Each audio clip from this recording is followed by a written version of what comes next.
So tell us about your book. How do you plan on making schools great again? Absolutely. Guys, look, we all know that our schools are failing. It's all over the news. It's a hot topic. 30% of our kids are proficient in math and reading. That means 70% are not proficient in math and reading. And these are gateway skills. Take a look at this statistic. 80% of those incarcerated are high school dropouts.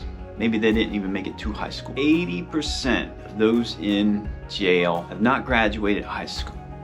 Make the connection there. Imagine what would happen if we could reach just 90% of those kids. What is that? How's that going to affect our incarceration rate? I wonder. We could find out, but we've been working on this for decades. No Child Left Behind, that was what, about 30 years ago?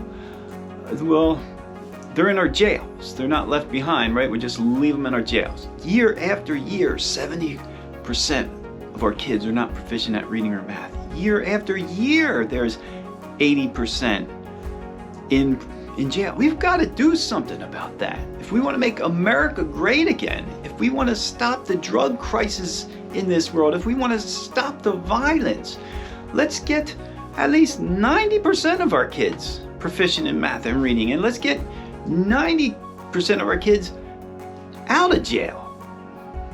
Think about it. What's going on with this? You know, what's not working? We've been working on this for decades again, right? No Child Left Behind. That was almost 30 years ago. And where are we at? We're nowhere. 30% is nothing to be proud of. Something's wrong there. And I have the answer. You know, although thousands of books have been written and blogs galore about the problems in education, my book talks about none of those.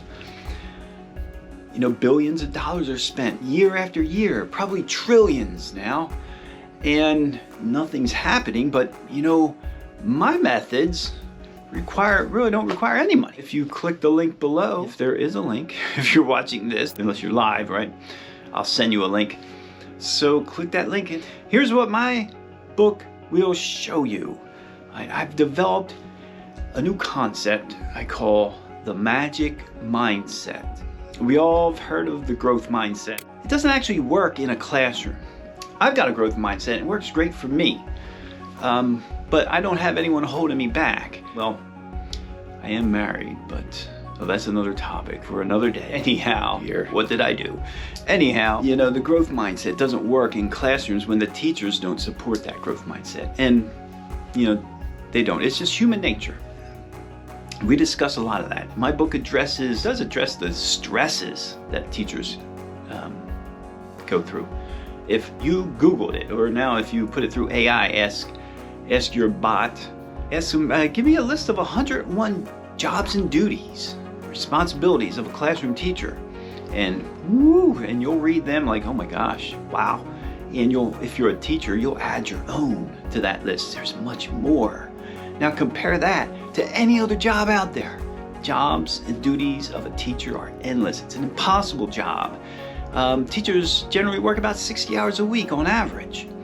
I've had years where I was working 80 hours a week. And that is major overload. And what are we getting paid? You know, the pay is not comparable to the responsibilities. And the responsibilities are unimaginable. So let's make America great again by making schools great again. Let's take a look at my magic mindset. Before I let you click that link, let me tell you real fast, summarize it, what it's all about. I've been teaching for 25 years and on now, and I put together some of the best things that I've taken away from thousands of hours of professional development. They all work for this student or that student or whatnot, but there was no reaching them all until neurolinguistic programming, the way language impacts our subconscious minds and really impacts the way we go about our lives. The way we speak to students really has a big impact.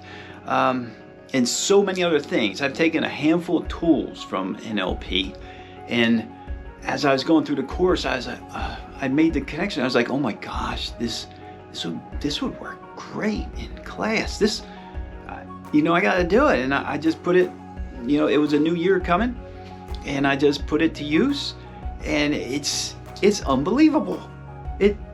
It's almost instantaneous. I mean, and it's almost like you can't go wrong.